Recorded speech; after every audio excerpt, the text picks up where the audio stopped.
Yo, what's up guys? Welcome back to my channel. So for today's video guys ay gagawa tayo ngayon ng saranggola na basic lang. Yan, so tuturuan ko kayo guys kung paano magpabilog ng pakpak. Yan.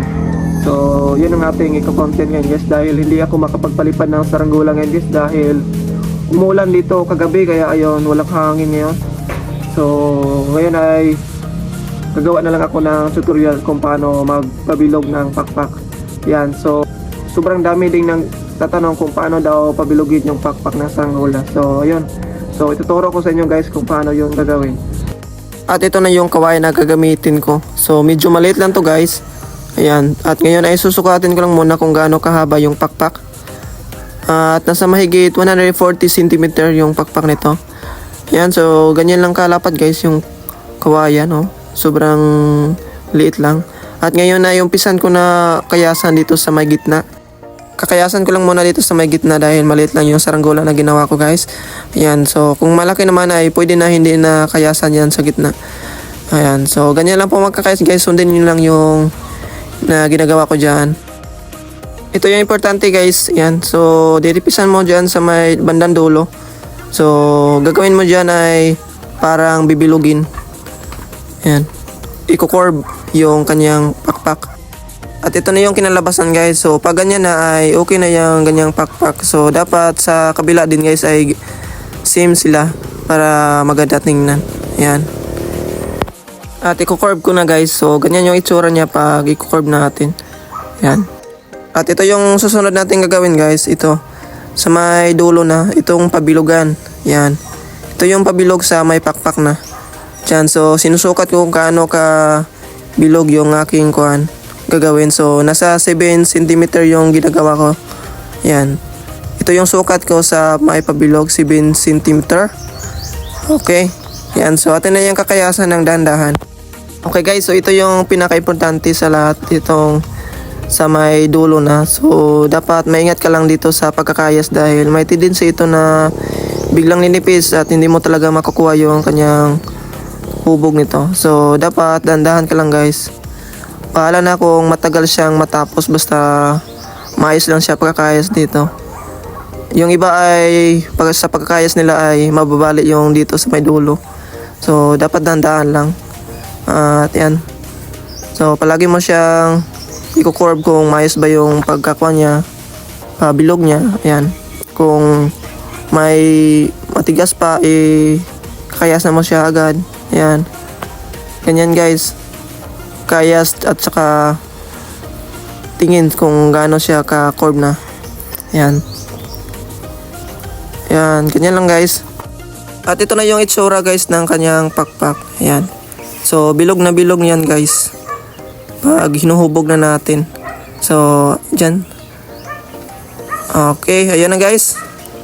So pag ganyan na yung itsura ng pakpak na hinuhubog nyo ay goods na yan guys. Ayan. At ito na yung finished product. Yan. Ganyan siya ka-curve guys. Yan. So tapos na rin yung isa. Yan. I-curve natin yung dalawa na. Ayan. So pantay na pantay guys. At ngayon ay assemble na natin.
So ito na guys. So yeah, ito layok.